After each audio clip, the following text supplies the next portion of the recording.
नमस्कार दोस्तों, आप सभी का स्वागत है हमारे इस आदिसागर यूट्यूब चैनल में। हम आप सभी को बताएंगे कि कलयुग की स्त्रियां अपने पति को कौन सा अंग कभी भी नहीं छूने देती हैं। मित्रों, बहुत सी महिलाएं अपने पति को यह अंग छूने नहीं देती हैं, परंतु कुछ पुरुष ऐसे होते हैं जो अपनी पत्नी के इस अंग को छू लेते हैं। मित्रों, इस वीडियो के माध्यम से आप सभी को यह भी बताएंगे कि आप अपनी पत्नी को कैसे खुश रख सकते हैं, क्योंकि आजकल अधिकांश स्त्रियां अपने पति से खुश ना होकर पराये पुरुषों से ज्यादा खुश रहती हैं, जिसके कारण पति पत्नी के पवित्र रिश्ते में दरार आने लगती है और उनके घर में लड़ाई झगड़े होने लगते हैं, जिसके कारण उन्हें मानसिक तनाव होने लगता है और धीरे धीरे उनके घर में गरीबी और दरिद्रता आना शुरू हो जाती है। तो चलिए मित्रों, आपका ज्यादा समय नष्ट ना करते हुए इस कथा को प्रारंभ करते हैं। मित्रों, एक बार भगवान श्री हरि विष्णु जी और माता लक्ष्मी अपने सिंहासन पर विराजमान थे। तभी माता लम्मी भगवान विष्णु जी से कहती हैं, हे नाथ, आज मेरे मन में कुछ विचित्र प्रश्न उठ रहे हैं। कृपया आप मेरे इन प्रश्नों का उत्तर देकर मेरे व्याकुल मन को शांत कीजिए। तभी भगवान विष्णु जी माता लक्ष्मी से कहते हैं, हे देवी, आप निसंकोच होकर प्रश्न पूछिए। मैं आपको उस प्रश्न का उत्तर अवश्य दूंगा और आपके व्याकुल मन को शांत करूंगा। यह मेरा प्रथम कर्तव्य है। तब माता लक्ष्मी भगवान विष्णु जी से कहती हैं, हे प्रभु, मेरा प्रश्न यह है कि पत्नी अपने पति को अपने तन का कौन सा अंग छूने नहीं देती है और स्त्रियां पराये पुरुषों की ओर क्यों आकर्षित होती हैं। माता लक्ष्मी का प्रश्न सुनकर भगवान विष्णु जी मुस्कुराते हुए बोले, हे देवी, आज मैं आपके इस प्रश्न का उत्तर आपको एक अत्यंत सुंदर कथा के माध्यम से देना चाहता हूं, परंतु आपको इस कथा को शुरू से लेकर अंत तक पूरा श्रवण करना होगा, तभी आपको आपके प्रश्न का उत्तर मिलेगा। माता लक्ष्मी कहती हैं, हे प्रभु, आप निश्चिंत होकर कथा को सुनाइए। मैं आपको वचन देती हूं कि मैं इस कथा को शुरू से लेकर अंत तक पूरा अवश्य सुनूंगी और समस्त लोक में इस कथा का प्रचार प्रसार भी करूंगी। मित्रों, भगवान विष्णु जी कथा सुनाते हुए कहते हैं, हे देवी, प्राचीन काल में एक गांव में रामनाथ नाम का एक निर्धन किसान रहता था। वह अत्यंत ही गरीब था। उसके घर में खाने के लिए ठीक से 2 वक्त का भोग भी नसीब नहीं होता था। जैसे तैसे वह अपना और अपनी पत्नी का पेट पाल रहा था, किंतु उसकी जो पत्नी थी वह बहुत ही सुंदर और रूपवान थी। वह किसान अपनी पत्नी से बहुत प्रेम करता था, लेकिन उसकी पत्नी को अपनी सुंदरता पर अत्यधिक घमंड था। वह प्रतिदिन अपने पति से झगड़ा किया करती थी और उसकी एक भी बात नहीं मानती थी और उससे बिना पूछे ही नगर में इधर उधर विचरण करती और पराये पुरुषों के साथ संबंध बनाया करती थी। वह किसान अपनी पत्नी की इन हरकतों से बहुत परेशान रहने लगा। नगर के लोग उसे ताने मारते, लेकिन वह कर भी क्या सकता था। जब भी वह अपनी पत्नी को कुछ कहता तो उसकी पत्नी उससे लड़ाई झगड़ा करने लगती और बात बात में उसे ताने मारती कि तुम्हारे पास तो कुछ भी नहीं है, तू तो कंगाल है। पता नहीं मेरे माता पिता ने तुझ जैसे कंगाल से विवाह क्यों कर दिया। तुझसे विवाह करके मेरा जीवन नरक हो गया है। इस घर में ना तो पीने के लिए पानी है, ना तो खाने के लिए भोजन है और ना ही पहनने के लिए ढंग के वस्त्र हैं। मैं करूं भी तो क्या करूं? तुम तो अब कोई कार्य भी नहीं करते हो। यहां तक कि हम लोगों को प्रतिदिन भर पेट भोजन भी नहीं मिलता है और कभी कभी तो भूखे ही सोना पड़ता है। अपनी पत्नी की ऐसी कटु शब्दों को सुनकर उस गरीब किसान को बहुत बुरा लगा, लेकिन उसे समझ में नहीं आ रहा था उसके साथ ऐसा क्यों हो रहा है। इसलिए वह गरीब किसान बहुत ही चिंतित रहे लगा और अब तो उसका मन किसी कार्य में भी नहीं लग रहा था। वह सारा दिन चिंता में डूबा रहता था। धीरे धीरे वह पहले से भी करीब हो गया। उसके घर में खाने पीने के लिए कुछ नहीं बचा। मजबूरी में जो उसके पास जमीन का एक टुकड़ा बचा था, जीविका चलाने के लिए उसे भी बेचना पड़ गया। इसके बाद भी उसकी गरीबी में कोई सुधार नहीं आ रहा था, जिसके कारण वह बहुत ही परेशान रहने लगा। एक दिन वह परेशान होकर आत्महत्या करने के लिए जंगल की ओर चला जा रहा था। तभी उसने देखा कि एक साधु महात्मा एक घने वृक्ष के नीचे ध्यान साधना में लीन है। साधु महात्मा को देखकर उस गरीब किसान ने अपने मन में विचार किया कि यह अवश्य ही कोई दिव्य महात्मा है। क्यों ना मैं इनके पास चलकर अपनी समस्या का समाधान पूछूं। शायद यह साधु महात्मा मुझे मेरी समस्याओं से छुटकारा दिला दें। इतना सोचकर वह गरीब किसान उस साधु महात्मा जी के पास पहुंच जाता है। जिस समय वह साधु महात्मा जी के पास जाता है उस समय साधु महात्मा ध्यान साधना में लीन थे, इसलिए वह गरीब किसान साधु महात्मा जी के सामने हाथ जोड़कर बैठ जाता है। कुछ देर बाद जब साधु महात्मा अपनी आंखें खोलते हैं और वे देखते हैं कि उनके सामने एक व्यक्ति हाथ जोड़कर बैठा हुआ है, फिर वे साधु महात्मा उस गरीब किसान से कहते हैं, हे पुत्र, तुम कौन हो और मेरे पास किस प्रयोजन से आए हो? उन साधु महात्मा की बात को सुनकर वह गरीब किसान उनसे कहता है कि हे मुनिवर, मेरा नाम रामनाथ है, मैं इस नगर का एक गरीब किसान हूं, मैं आपके पास अपनी समस्या का समाधान पूछने के लिए आया हूं। फिर उस किसान ने कहा, हे मुनिवर, मेरी पत्नी मुझसे प्रतिदिन लड़ाई झगड़ा करती है और मुझे ताने मारती रहती है कि तुम्हारे पास क्या है? तुम तो कंगाल हो, इस घर में खाने के लिए खाना नहीं है और पहनने के लिए ढंग के वस्त्र भी नहीं है। उसके ताने और लड़ाई झगड़े से परेशान होकर मैं आत्महत्या करने जा रहा था, तभी मेरी दृष्टि आप पर पड़ी और मैं आपके पास चला आया। उस गरीब किसान की बातों को सुनकर वे साधु महात्मा उससे कहते हैं, हे पुत्र, मैं तुमको 3 बातें बताने वाला हूं जिसे प्रत्येक पुरुष को अपनी पत्नी की अवश्य देखना चाहिए, और अगर कोई भी पुरुष अपनी पत्नी की इन तीनों चीजों को देख लेता है तो वह व्यक्ति धनवान बन जाता है और उसके घर में सदैव माता लक्ष्मी जी का वास हो जाता है। वह जीवन में कभी गरीब नहीं रहता है। उन साधु महात्मा जी की बात सुनकर वह गरीब किसान उनसे कहता है कि हे मुनिवर, प्रत्येक पुरुष को अपनी पत्नी की वह कौन सी चीजें देखनी चाहिए? मैं उन तीनों चीजों के बारे में जानने के लिए बहुत उत्सुक हो रहा हूं। तब वे साधु महात्मा उस गरीब किसान से कहते हैं, हे पुत्र, किसी भी चीज को पाने के लिए इतनी उत्सुकता ठीक नहीं है। मनुष्य को सदैव धैर्यवान होना चाहिए। जिस मनुष्य के अंदर धैर्य होता है वह मनुष्य सदैव जीवन में सफलता प्राप्त करता है। फिर वह साधु महात्मा उस किसान से कहते हैं, हे पुत्र, अब मैं तुम्हें वह 3 चीजें बताता हूं जिन्हें प्रत्येक मनुष्य को अपनी पत्नी में देखनी चाहिए, लेकिन मैं इन 3 बातों को एक महान कथा के माध्यम से बताना चाहता हूं। साधु महात्मा की बात सुनकर वह गरीब किसान उनसे कहता है, हे मुनिवर, आप कथा सुनाइए, मैं कथा सुनने के लिए उत्सुक हूं।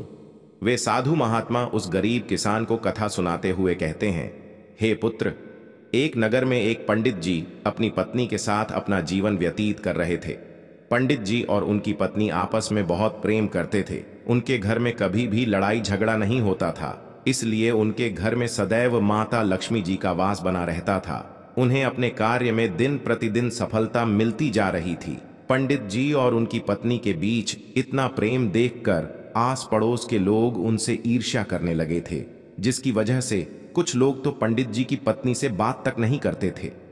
मित्रों, पंडित जी की पत्नी प्रतिदिन संध्या काल के समय एक घी का दिया अपने घर के दरवाजे पर अवश्य प्रज्वलित करती थीं, लेकिन कुछ स्त्रियां उसे ऐसा करने से रोकती थीं और कहती थीं कि तुम प्रतिदिन संध्या काल के समय अपने घर के बाहर घी का दिया क्यों प्रज्वलित करती हो? ऐसा करने से तुम्हें क्या लाभ होगा? तुम ऐसा मत किया करो। पंडित जी की पत्नी उनकी बातों का कोई जवाब नहीं देती थी। अब तो गांव वाले उनके प्रति षड्यंत्र रचने लगे कि कैसे इन दोनों के बीच के प्रेम को कम किया जाए, और उनके घर में प्रतिदिन क्लेश होने लगे। लेकिन पंडित जी की पत्नी लोगों की बातों पर ध्यान ही नहीं देती थी। यहां तक कि वह अपने पति की भी कोई भी बात नहीं मानती थी। वह अपने अनुसार घर को चलाती थी। पंडित जी भी अपनी पत्नी को किसी भी कार्य को करने से मना नहीं करते थे, क्योंकि वह पंडित बहुत बुद्धिमान और समझदार था। वह अच्छी तरह से जानता था कि अगर उसने अपनी पत्नी को किसी भी कार्य को करने से मना किया तो उन दोनों के बीच झगड़ा होने लगेगा और घर में क्लैश शुरू हो जाएगा।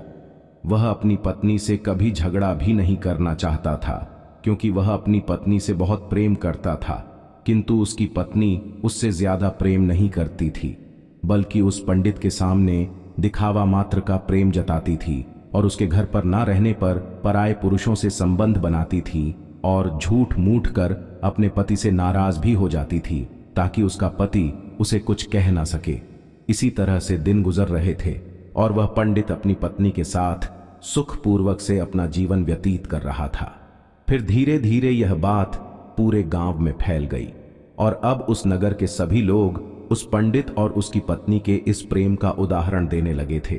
फिर जब यह बात उस नगर के राजा को पता चली कि पंडित और पंडिताइन एक दूसरे से बहुत प्रेम करते हैं, वे एक दूसरे के बिना रह नहीं सकते, ये बात सुनकर राजा ने अपने सैनिकों को बुलाया और उनसे कहा कि जाओ, उस पंडित और उसकी पत्नी को बड़े आदर और सत्कार के साथ इस राजमहल में ले आओ।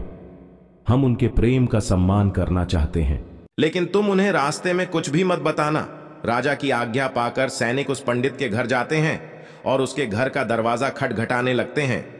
फिर कुछ देर बाद पंडित जी घर का दरवाजा खोलते हैं तो वह देखते हैं कि उनके सामने राजा के सैनिक खड़े हुए हैं। सैनिकों को अपने सामने इस प्रकार से खड़ा देख पंडित जी ने पूछा, क्या बात है, आप लोग आज मेरे घर क्यों आए हैं? फिर वे सैनिक कहते हैं कि पंडित जी, चलिए, आपको राजा साहब ने अपने राजमहल में बुलाया है।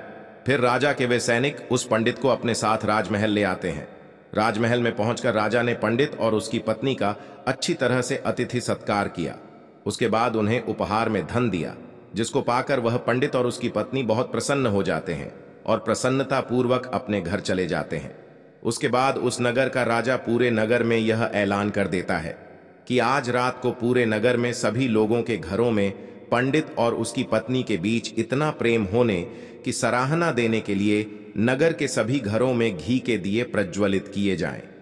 राजा की आज्ञा सुनकर उस नगर के सभी लोगों के घरों में घी के दिया प्रज्वलित किए जाते हैं, किंतु उस नगर के सभी घरों के दीपक थोड़ी ही देर में बुझ जाते हैं। लेकिन उस पंडित के घर का दीपक अभी भी जल रहा था और उसका प्रकाश बहुत दूर दूर तक फैल रहा था। फिर उस नगर के राजा ने अपने मन में सोचा कि क्यों ना अब मैं बाहर चलकर देखता हूं कि कितने लोगों ने अपने घरों में घी का दिया प्रज्वलित किया है और किसका दिया अभी भी प्रज्वलित हो रहा है।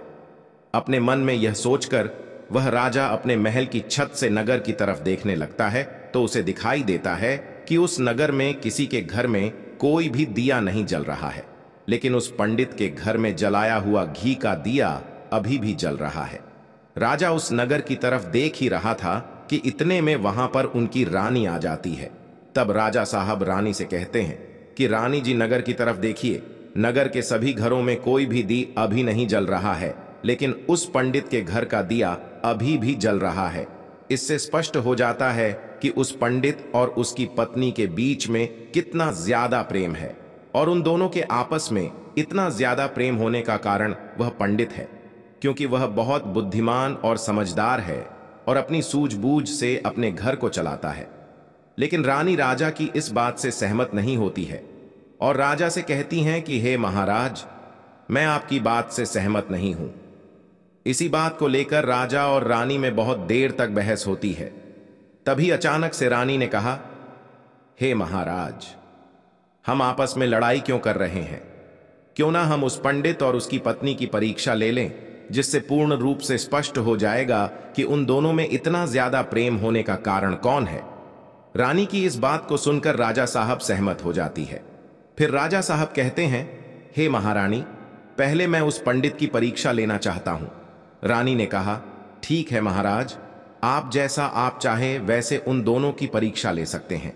फिर राजा ने कुछ सैनिकों को बुलाया है और उनसे कहा, जाओ उस पंडित से कह देना कि अगर वह अपनी पत्नी को मार डालेगा तो रानी साहिबा उससे विवाह कर लेंगी और राजा साहब को बंदी बनाकर कारागार में डाल देंगी और उसे इस राज्य का राजा बना देंगी। राजा का आदेश पाकर वे सैनिक उस पंडित के घर पहुंच जाते हैं। शाम होने वह थी और पंडित जी की पत्नी कहीं गई हुई थी, लेकिन वह पंडित घर में ही था। फिर वे सैनिक उस पंडित के घर के पास पहुंचकर उसके घर के दरवाजे को खटखटाने लगते हैं। दरवाजा खटखटाने की आवाज सुनकर वह पंडित घर के दरवाजे खोलता है। तभी वह दरवाजे पर सैनिकों को खड़ा देखता है तो वह पंडित राजा के सैनिक से पूछता है, क्या बात है, आप यहां किस प्रयोजन से आए हैं? फिर वे सैनिक उस पंडित से कहते हैं, पंडित जी, रानी साहिबा का आदेश है कि अगर आप अपनी पत्नी को जान से मार देंगे तो रानी साहिबा आपसे विवाह कर लेंगी और राजा साहब को बंदी बनाकर कारागार में डाल देंगी। फिर आपको उनके स्थान पर सिंहासन पर विराजमान कर देंगी और इस प्रकार से आप इस नगर के राजा बन जाएंगे।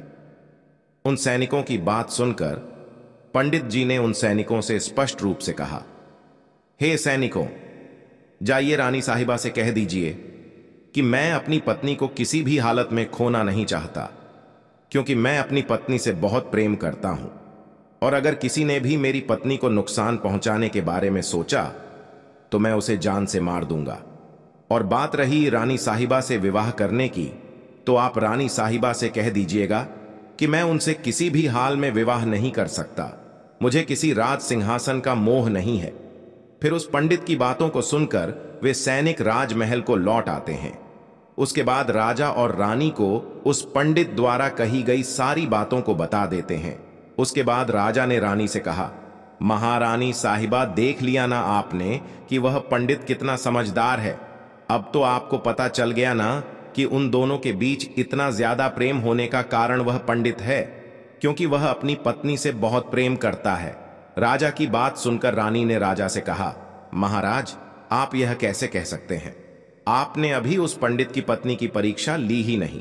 फिर राजा कहता है कि ठीक है, मैं आपके मन को संतुष्ट करने के लिए उसकी पत्नी की परीक्षा ले लेता हूं। राजा ने दोबारा से अपने सैनिकों को बुलाया और उनसे कहा कि जाओ और इस नगर में रहने वाले उस पंडित की पत्नी से कहना कि अगर वह अपने पति को मौत के घाट उतार देगी तो मैं उसको अपनी रानी के रूप में स्वीकार कर लूंगा और उसे सदैव अपनी पटरानी बनाकर रखूंगा। राजा की आज्ञा पाकर उसके वे सैनिक पंडिताइन के पास पहुंच जाते हैं और उससे कहते हैं कि राजा साहब ने कहा है कि अगर आप अपने पति को मृत्यु के घाट उतार देंगी तो राजा साहब तुमसे विवाह कर लेंगे और तुम्हें पटरानी बनाकर रखेंगे। राजा के उन सैनिकों की बात सुनकर पंडित की पत्नी बहुत खुश हो जाती है और मन ही मन सोचने लगती है कि राजा साहब मुझसे विवाह करने के लिए तैयार हैं। यह तो बहुत अच्छी बात है, मैं अपने पति को मार ही डालती हूं। अपने मन में इतना सोचकर वह उन सैनिकों से कहती है, ठीक है, मैं अपने पीप को मौत के घाट उतारने के लिए बिल्कुल तैयार हूं। तब वे सैनिक उससे कहते हैं कि लेकिन राजा साहब को पता कैसे चलेगा कि तुमने अपने पति को मौत के घाट उतार दिया है? फिर पंडित की पत्नी उन सैनिकों से कहती हैं